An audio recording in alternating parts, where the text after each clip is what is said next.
I kind of thought you would prefer the second one. That's why I gave it to you second, rather than give you one and then here's one that's not as good. I Well, thought I'd no, do it the other way around. I like the way you did it because it warmed me up and primed me Yeah, for yeah, some real face melting shredding, which was fabulous, man. yeah.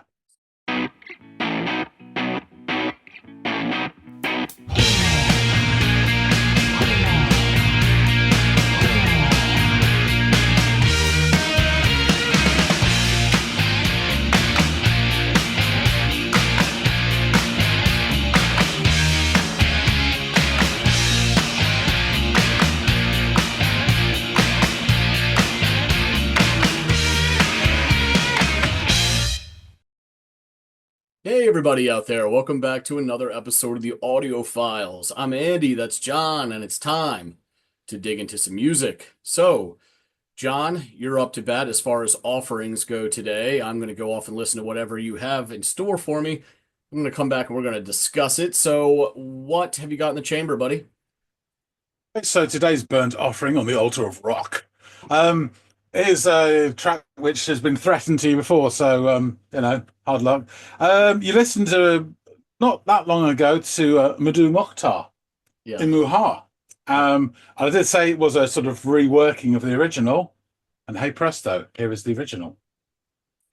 Okay. All right. Well, um, amazing stuff. The first and only go round, having listened to the gentleman before. He's obviously a huge, I would like borderline guitar savant. The way he kind of taught himself and in very little time, seemingly mastered a very hard instrument. So, yeah, I'm wholly intrigued. Let me go off and give this thing a listen, and I will come back and let you know what I think.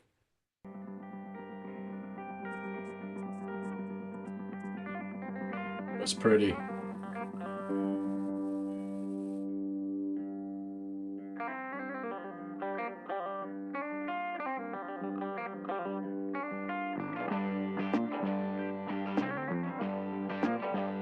This is like Voodoo Child.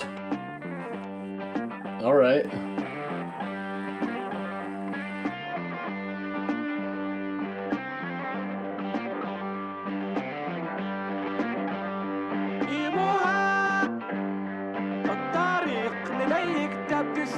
Yeah, this is different.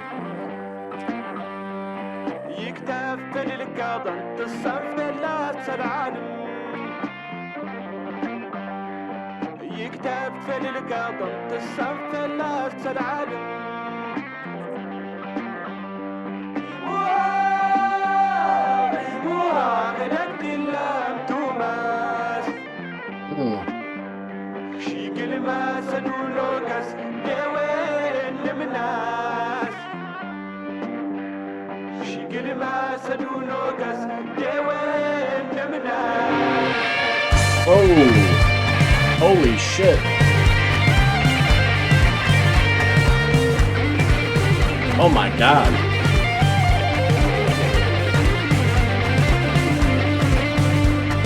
Okay, we're gonna have to take that back because that was incredible. It was like everything just leapt forward.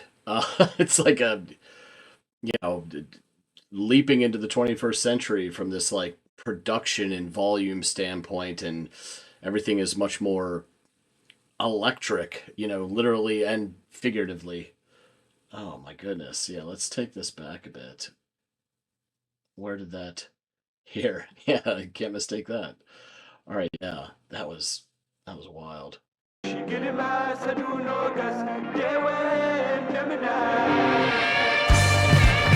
Oh, those drums and bass.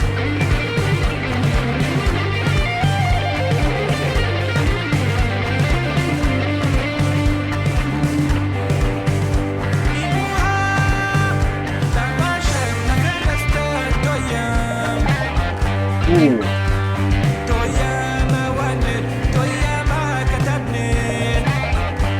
I love that.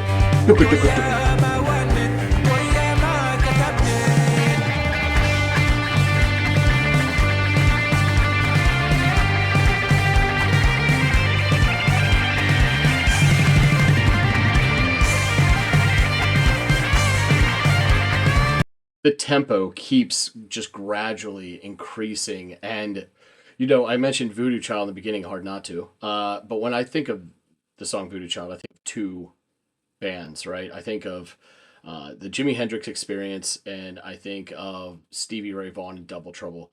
Something both those bands have in common is outside of their incredible lead guitarists who would take center stage for obvious reason, they are backed by two individuals in both situations that make up one of the like best rhythm sections in rock and roll. Like these guys hold their shit together. And that's the same thing that's happening in this song as well.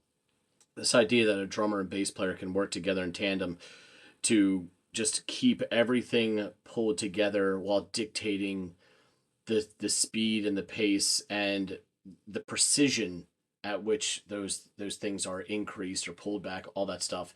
It's just integral to the whole operation, and it's clear that the drummer and the bass player in this song are doing an expert job in kind of keeping everything together while this guitar just pierces the soundscape. It's great shit. This black bird, I don't know if it's like a hawk or like some sort of like a raven or a crow or something, but I wonder what it's like the symbol is here of it.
All that. It's incredible.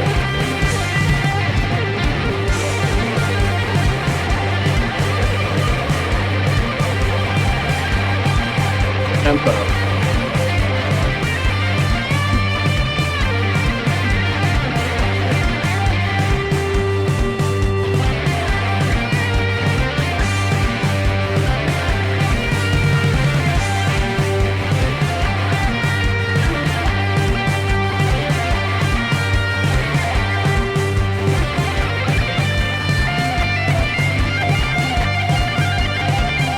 More of that.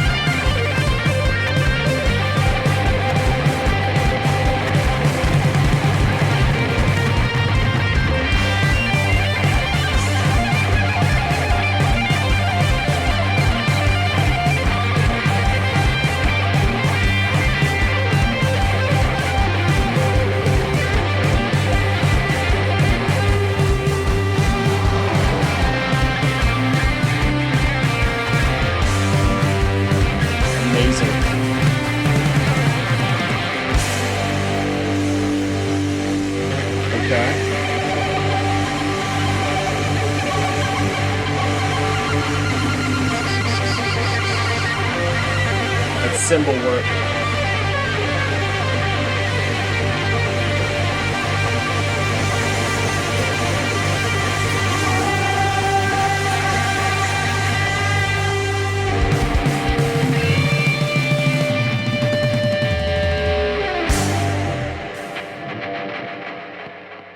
Oh my God.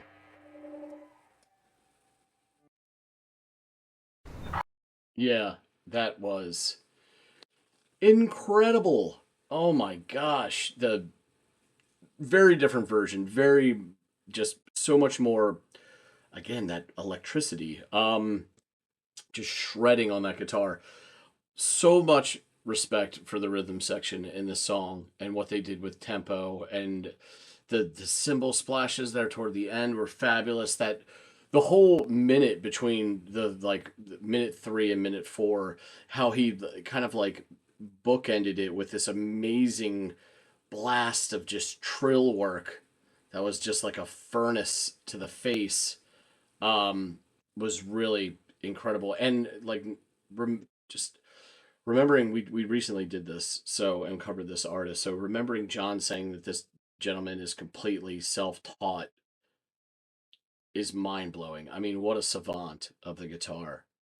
This was all really incredible stuff.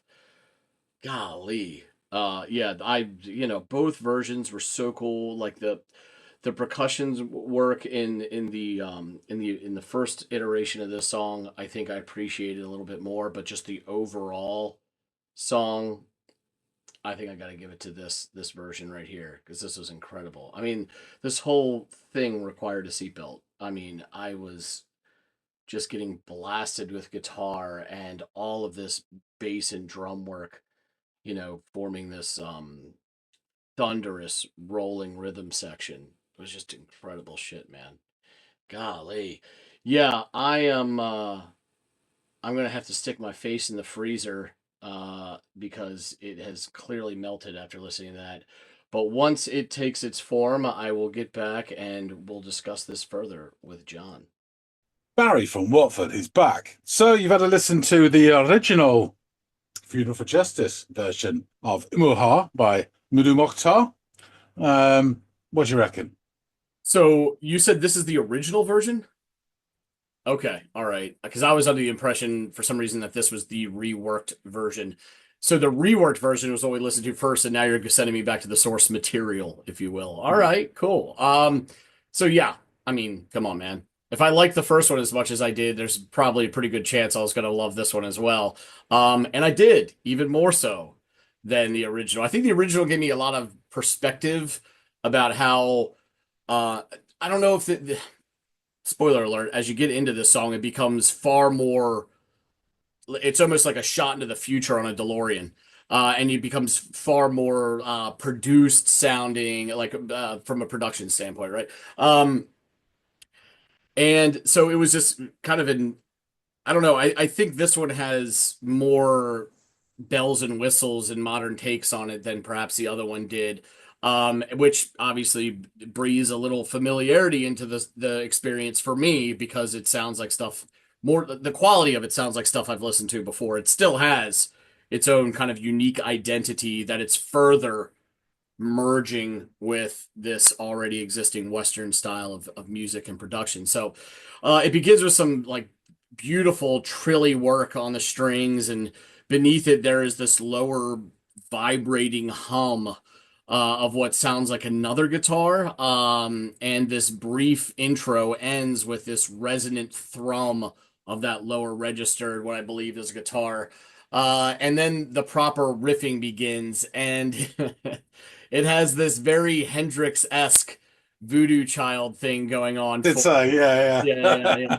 So of course, I fucking loved it. You know what I mean? Yeah, Not only is it before, it's like this generic hint of what, but now it's like I could pinpoint like yeah. the song. You know what I mean? So yeah, that was pretty cool. And the track is moving along, and just as I'm getting comfortable and settling in, as I mentioned earlier, the song kicks off with this sonic version of Hyperdrive at the 122 mark, and I was left, looking for my seatbelt as this like hawk Yeah, comes. as the comes to Yeah, yeah, attacks you, with its yeah. bloody talons or whatever. Like Jesus Christ.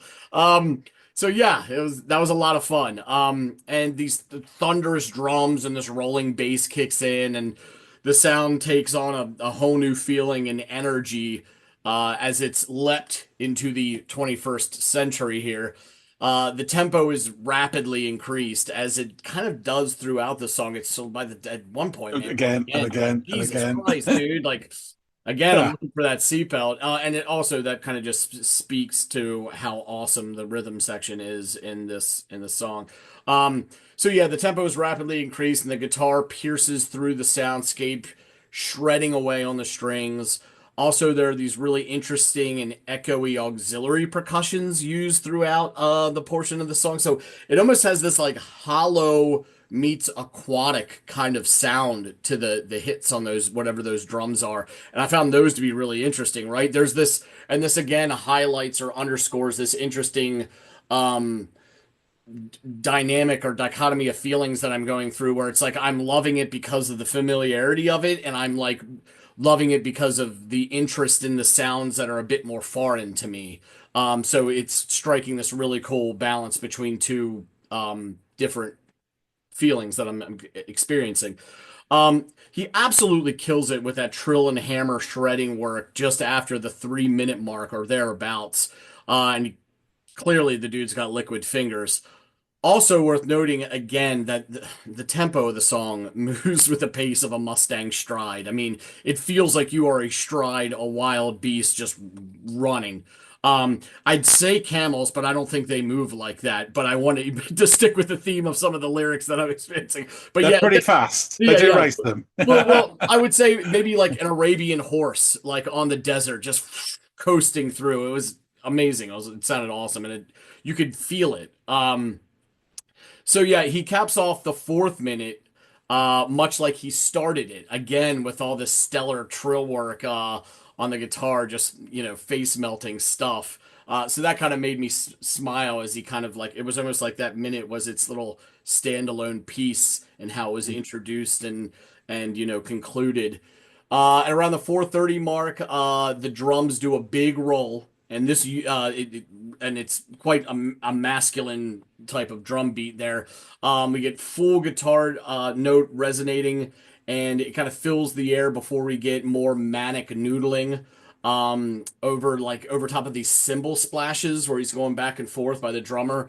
And it's always a good way to signal either the wrap up of a song or sort of this clear marker in the song where things are about to change on the other side.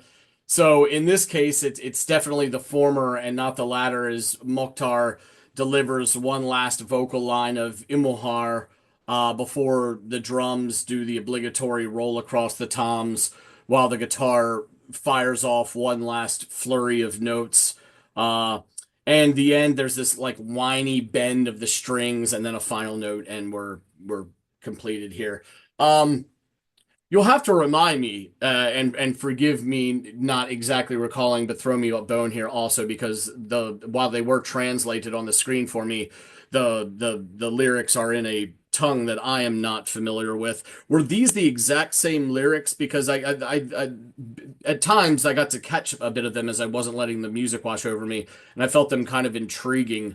They were the same, right? About this like preservation of one's culture. Yeah, yeah. Getting to read them again, it resonated even more with me. And again, that feeling of it's really interesting to have a message that's rooted in the preservation of one's culture, one that's been around for centuries, over top of this.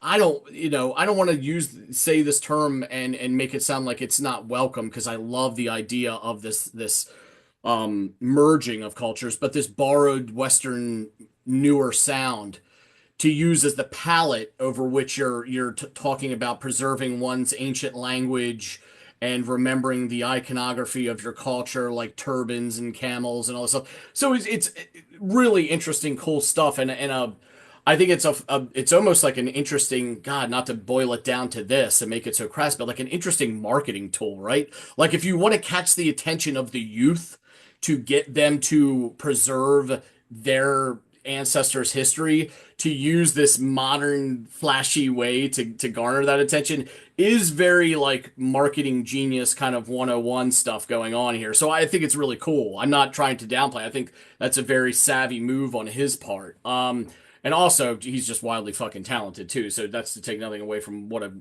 guitar virtuoso he is and has become in fairly short order. So yeah, this was musical espresso, auditory adrenaline. His hands moved like lightning on that fretboard, and much like listening to the Jimi Hendrix Experience or Stevie Ray Vaughan in Double Trouble, the rhythm section held everything down with precise but rollicking tempos that kept growing and growing, that kept the musical train on the tracks and humming along. which is really impressive when you could think like the more the tempo increases and the more that swells, the bigger risk you're taking of it kind of falling apart. But they held it together like only great rhythm sections in these oftentimes three-piece bands that are led by, again, to use the term, guitar virtuosos. You need those guys are so important. They're so important, and we talked about this with the Jimi Hendrix Experience. We've yet to do some Stevie Ray Vaughan on the channel, but you can cut and paste the same breakdown and apply it to them. Yeah. So yeah, that was really cool to experience and kind of have that moment of realization as well. So yeah, man, this is a great track. I liked it slightly more than the other version you gave me, but I really appreciated both of them. So I can't imagine at this point there's a whole lot more to tell me, but maybe as it relates to this specific version. So please tell me what you know, my man. Okay, that's some good points there. And I'm not surprised what you said. Um, in terms of I heard this version first and then the second version. I slightly prefer the second version just because, and it's just, you pay your money, you take your choice. They're both Yeah, yeah, equally great. But it's just the second version, that texture of the more of the backing vocals and the hand percussions and everything. yeah. It just feels a bit more exotic to me. And a bit, in that, because of that, I have a more romanticized view of it. This is fucking power. This is Usain Bolt, Yeah. it really is. Whereas the other version is like, I don't know, that fucking guy who does the pole vault. It's just a little bit more interesting and weird and different, but it's Mhm. still, great. So, as mentioned before, we already listened to the 2025 reworked acoustic version of this song on a previous episode. That was called Tears of Injustice album. This is the original version from 2024's Funeral for Justice. Just to recap on the guys, Mdou Moctar, lead guitar vocals. The rest of the band, it is actually a four-piece, not a three-piece, but the same principles apply. They all do backing vocals, but it's Mickey Colton, Spot the Westerner, on bass guitar, Suleiman Ibrahim on drums and djembes, etc., and Amadou Madasan on rhythm guitar.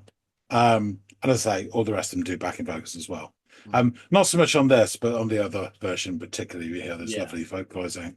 So yeah, it's really interesting.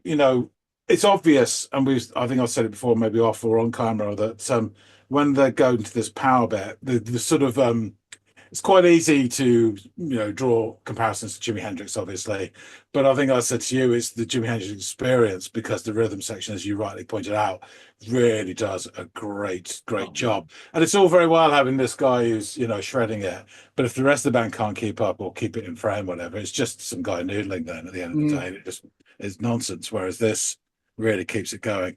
And I do like the contrast between this version, which just blows your head off, and then the one you listened to before, which had that sort of bolted on second section, which is almost this weird, trippy, Pink Floydy type, different Mhm. style, but you can see that they come from the same person Yeah. in terms of sort of the way he plays it.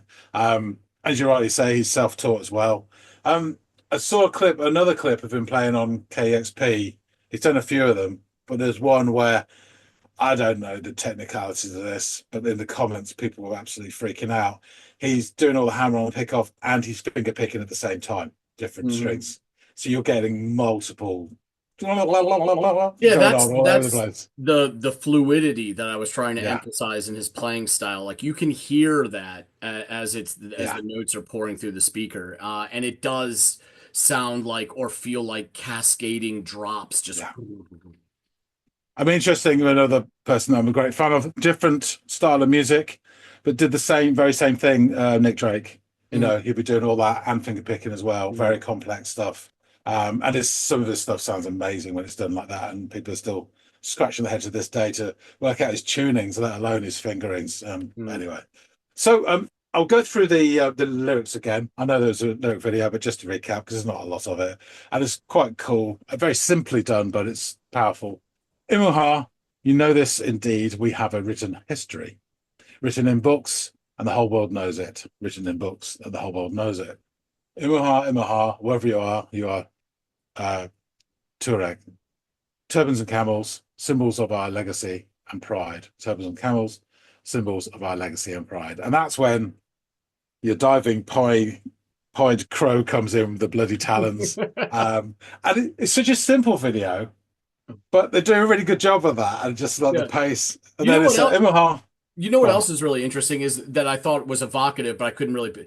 The idea of what this bird symbolizes, like maybe it's their culture and their pride and all that stuff, because at the end, here it lay, seemingly dead, after busting its ass through the whole video. So it's kind of interesting, visual symbolism, I think, going on there with this video. We'll get into that a little bit later on.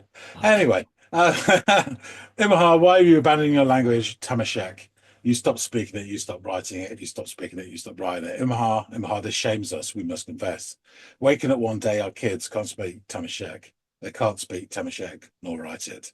Imahar, wherever you are, you're a Tuareg. Turbans and camels, symbols of our legacy and pride. Turbans and camels, symbols of our legacy and pride. So yeah, it's quite a simple message.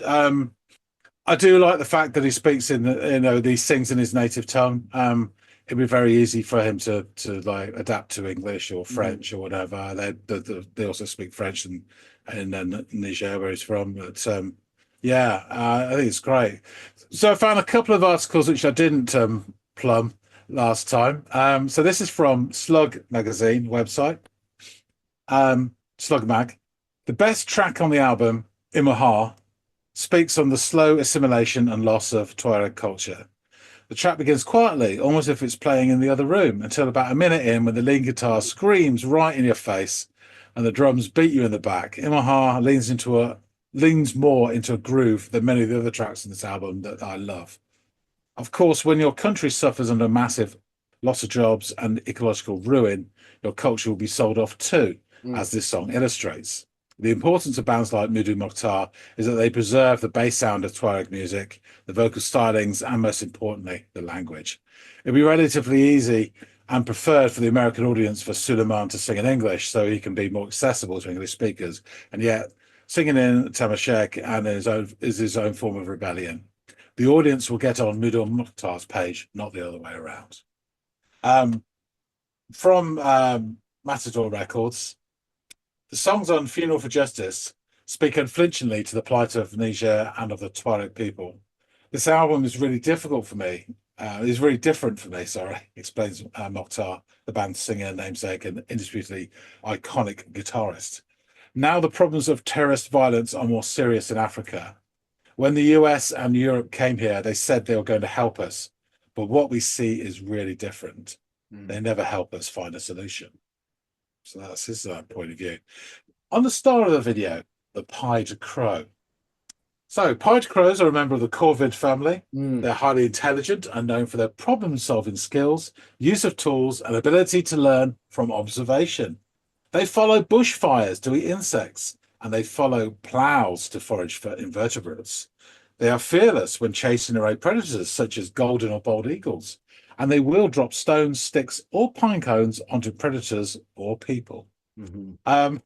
The pied crow carries a range of symbolic meanings, often associated with intelligence, adaptability, and spiritual connection. Sorry, just a little sidebar here.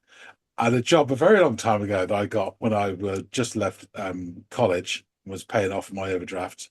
We got a sort of assessment from the manager who was an absolute fucking idiot. And one of the things he was going wrong was like a checklist of what, how you're doing your job. And he goes, would you say you're very adaptable? And what he meant to say was adaptable, but he couldn't say the word.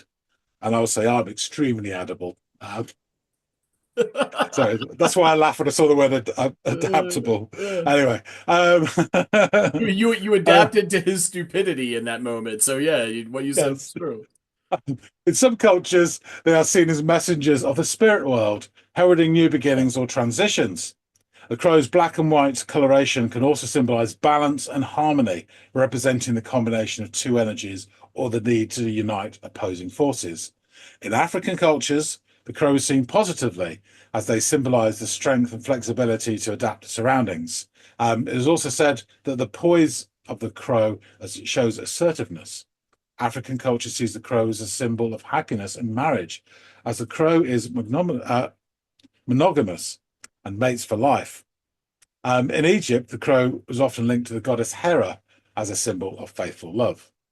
So it's interesting. We know about the crow as sometimes like a murder of crows and, a symbol of death or whatever. In Norse culture, obviously, you had the seeing crows with Odin, etc. And there's all different sorts around the world. They mean different things rather Yeah, than yeah. just I sort was of gonna. carrion, very I kept interesting. I kept thinking of the crow in Native American lore and Yeah, again, mythology. that's much more positive view, isn't it? Yeah, yeah, they're kind of like there's a few animals. There are animals that are like usually represent danger or death. Then there's ones that are pure, and then there are these really interesting gray area ones that are oftentimes the ones that provide the most clarity in a story, but they're usually also tricksters. But that means they're also the smart ones. So you have things like crows, for example, and coyotes are like the trickster animals that often provide the moment of revelation or the moral to the story, but they're not always wholly good or wholly evil. It's just like this necessary knowledge bearer that teaches you a lesson through one way or another. But the same underscoring of their intelligence is what you get across those cultures. And it's why, like, man, we did what is it, the fox, the crow, and the cookie, and I was fawning about how much I love corvids. They're just some of the most interesting animals on earth. They really, really are. So I love them. Yeah, I didn't write this down, but they were saying about the brain capacity compared to body weight means they're one of the most intelligent creatures on the planet. Absolutely. Yeah, yeah.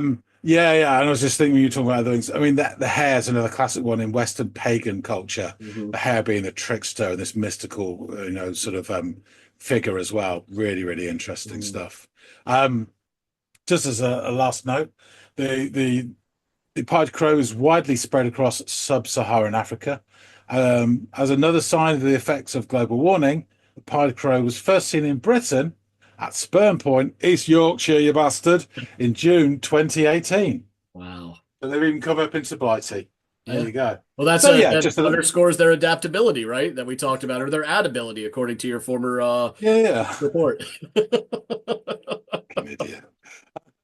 So yeah, not a lot to say about this. It's a really cool song. He's a fantastic guitarist. Oh There's a great band. And you pay your money, you takes your choice as to which version you prefer. I kind of thought you would prefer the second one. That's why I gave it to you second, rather than give you one and then here's one that's not as good. I Well, thought I'd no, do it the other way around. I like the way you did it because it warmed me up and primed me Yeah, for yeah, some real face melting shredding, which was fabulous, man. yeah. So It really was. Grant, I shall wrap things up. Thanks for listening, Sandy. thank you. Folks out there, tell us what you think. If you like this, please do hit the like button. I know that this won't get as many views as if we stuck on the Jam or the Stranglers, just by people seeing the name. But if you check this out, kudos to you because I think there's some really that these guys are amazing. And there's most people will love hearing this stuff. So Yeah. spread the word, spread the word. Please drop some comments, tell us what you think about this. There's obviously a different vibe to the previous one we'd same song but a different approach. So I'd love to hear what you guys think. If you haven't subscribed already, please do. We really appreciate everybody who does support the channel. We're going upwards and onwards and upwards and upwards and onwards and upwards and onwards. Yeah. So yeah, thanks for that. That being said, thanks again so much for watching, and we'll see all of you in the next episode of the Audiophiles. See you later, guys.